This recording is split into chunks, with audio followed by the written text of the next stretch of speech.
Monsieur le conseiller régional, Madame la conseillère départementale, Monsieur le maire de Caen, Madame la représentante du maire de Bayeux,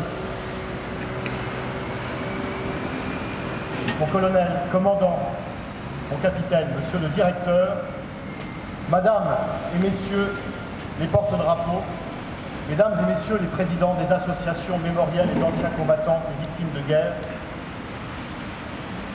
Mesdames, Messieurs, mes chers compagnons de fidélité gaullistes de Normandie, 9 novembre 1970, 9 novembre 2021. Il y a maintenant 51 ans que le chêne s'est abattu dans le crépuscule. 51 ans que la France est veuve. 51 ans qu'un grand vide s'est installé en France et en Europe. Et pourtant, 51 ans après, l'œuvre du général de Gaulle est toujours bien présente. Sa figure tutélaire plane encore sur la France et sa vie démocratique. Au seul énoncé de son nom, Charles de Gaulle, beaucoup ressentent encore une émotion palpable. 51 ans après, une petite flamme continue de brûler dans le cœur de nos compatriotes.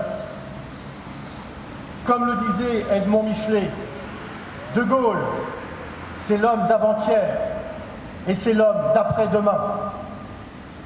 Voilà pourquoi, Mesdames, Messieurs, chers compagnons, 51 ans après, il y a toujours des gaullistes.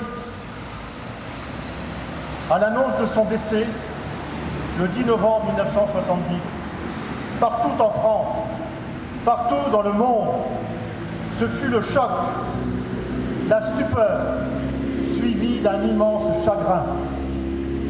Partout en France, partout dans le monde, et tout particulièrement ici, en Normandie, dans notre région, où il existe des liens particuliers et très forts entre le général de Gaulle et la population. De l'installation de ses parents à Sainte-Adresse en 1921, au discours prononcé à Bruneval le 30 mars 1947, devant des milliers et des milliers de Français libres et de combattants volontaires de la résistance, discours qui annonce l'entrée du général dans l'arène politique, sans oublier le fameux discours de Bayeux du 16 juin 1946, lequel pose les bases de la future constitution de la Ve République, nie bien évidemment sa visite décisive sur la tête de pont du débarquement de Normandie le 14 juin 1944, afin d'y affirmer la place de la France dans la victoire et d'en garder la souveraineté. La Normandie et le général de Gaulle, le général de Gaulle et la Normandie ont vécu des moments d'une particulière intensité, unique, exceptionnelle.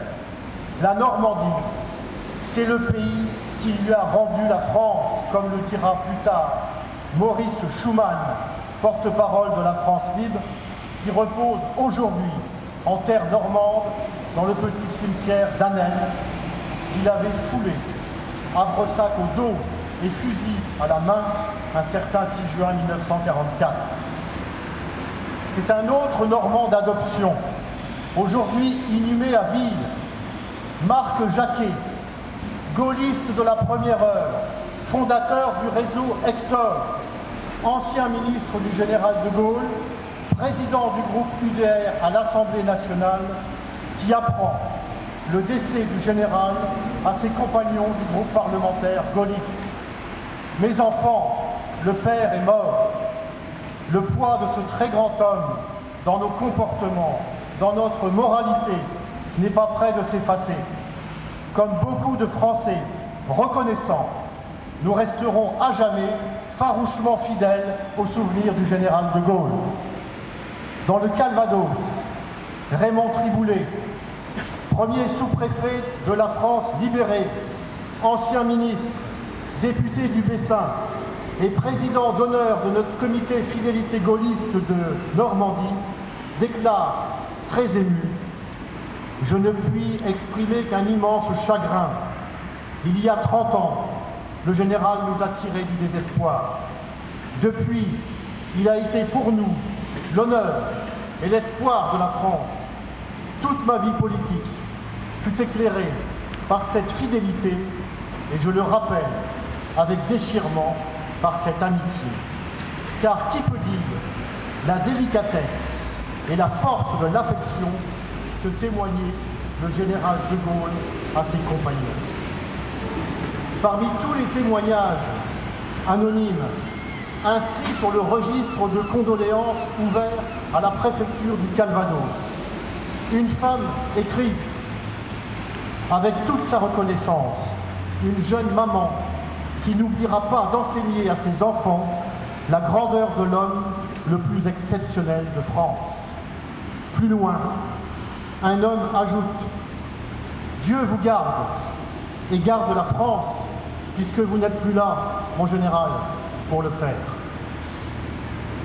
À Caen, le 11 novembre 1970, Yves Lagatu, ancien pilote du groupe de bombardement Lorraine, est le seul compagnon de la Libération domicilié dans la capitale de Basse-Normandie.